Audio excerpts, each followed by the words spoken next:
Hello student, आप सबको मेरे इस चैनल में स्वागत है। आज हम लोग ना उसी चैप्टर में आगे हम लोग मादा जनन तंत्र यानी फीमेल रिप्रोडक्टिव सिस्टम के बारे में पूरा डिटेल में देखने वाले हैं। नर जनन तंत्र यानी मेल रिप्रोडक्टिव सिस्टम को पिछले वीडियो में हम लोगों ने कंप्लीट कर चुका है। यह भी वीडियो उसी तरह से जब बहुत इंपॉर्टेंट होने वाली है। यहाँ से जो भी एमसीक्यू आएंगे, जो भी सब्जेक्टिव आएंगे, सारा हम डिस्कस करने वाले हैं।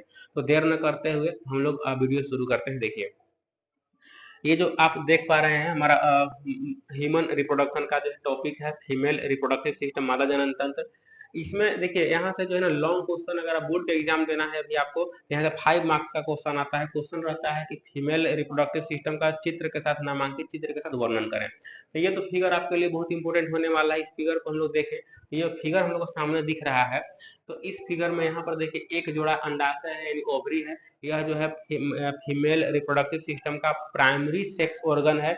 इसी ओवरी में ओवम यानी अंडाणु का निर्माण होता है। ठीक है, फिर उसके बाद देखिएगा यहाँ से यहाँ तक फैलोपियन ट्यूब है। फैलोपियन ट्यूब का लंबाई लगभग 10 से 12 सेंटीमीटर होता है। यहाँ से तक ये फैलोपियन ट्यूब है। इसको फैलोपियन नालिका भी कहते हैं या अंडवाहिनी नालिका भी कहते हैं इसको। ठीक है, चलिए अब आगे इसी में और आगे देखें हम लोग। तो देखिए ये फैलोपियन ट्यूब है। फैलोपियन ट्यूब को 3 भागों में बांटा गया है। एक देखिए संकीर्ण जो है, संकीर्ण पथ है, स्थमक है, एम्पुला तुम्बिका है और कीफ है। ये 3 है। ये तीनों भाग किसका है? ये फैलोपियन ट्यूब का है। फिर उसके बाद देखिएगा, ये देखिए यूट्रस है। ये यूट्रस है। यूट्रस का 3 वाल है। ठीक है, 3 वाल है। एक गर्भाशयी अंतःस्तर, ये अंदर वाला है, ये मध्य वाला है और ये बाहरी वाला है।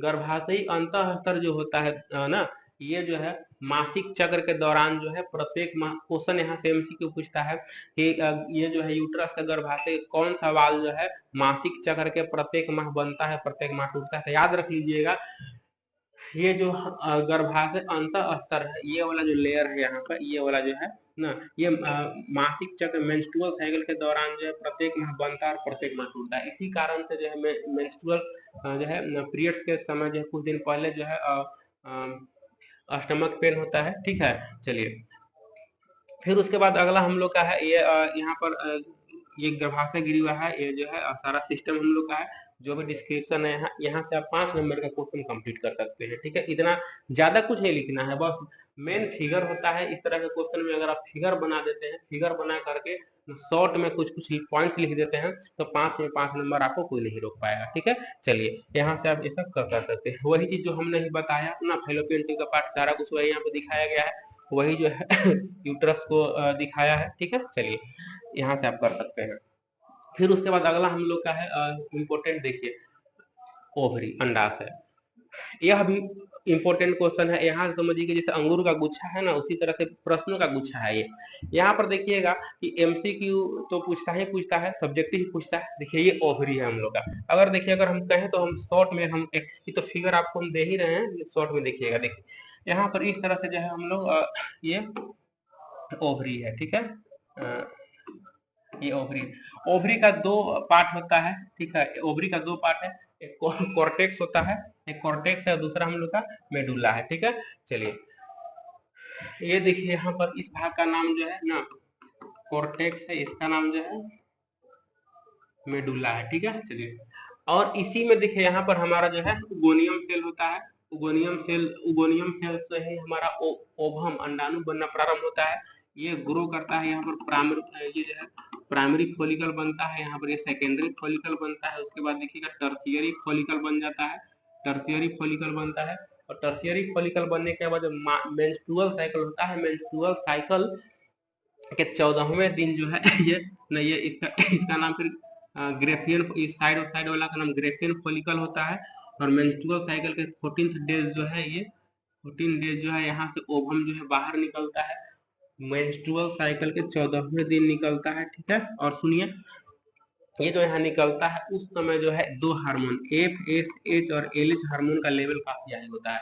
और एक चीज सुनिए, ये जब यहाँ से जो है ग्रेफियन फॉलिकल से जब तोड़ करके, ग्रेफियन फॉलिकल को तोड़ करके, यानी इस जो है ओवरी से ओवम जब बाहर निकलता है, इस प्रोसेस को ओव्यूलेशन यानी हम लोग अंडोत्सर्ग, इस प्रोसेस को हम लोग ओव्यूलेशन कहते हैं। ठीक है, ओव्यूलेशन यानी इसको हम लोग अंडोत्सर्ग कहते हैं। ठीक है, चलिए फिर उसके बाद ओव्यूलेशन के बाद जो ये शेष बच जाता है यहाँ पर, इसका नाम कॉर्पस ल्यूटियम होता है।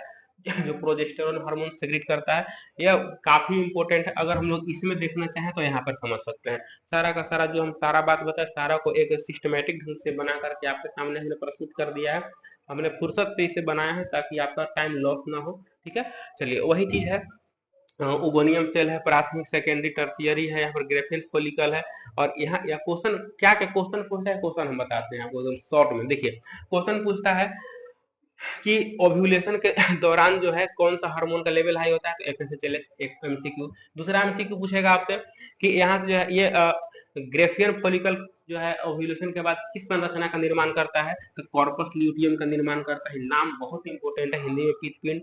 कॉर्पस ल्यूटियम कौन सा हार्मोन का स्राव करता है, तो प्रोजेस्टेरोन हार्मोन का स्राव करता है। ये मोस्ट इंपॉर्टेंट क्वेश्चन है। ठीक है, चलिए फिर उसके बाद कहता है कि यहाँ से जो है ये ग्रेफियन फॉलिकल से ओवम निकलने के प्रोसेस को क्या कहते हैं, तो ओव्यूलेशन कहते हैं। कब निकलता है, तो मेंस्ट्रुअल साइकिल के 14वें दिन 14 डेज निकलता है। यानी कहने का मतलब ये हमारा जो है सारा सिस्टमैटिक ढंग से कंप्लीट हुआ।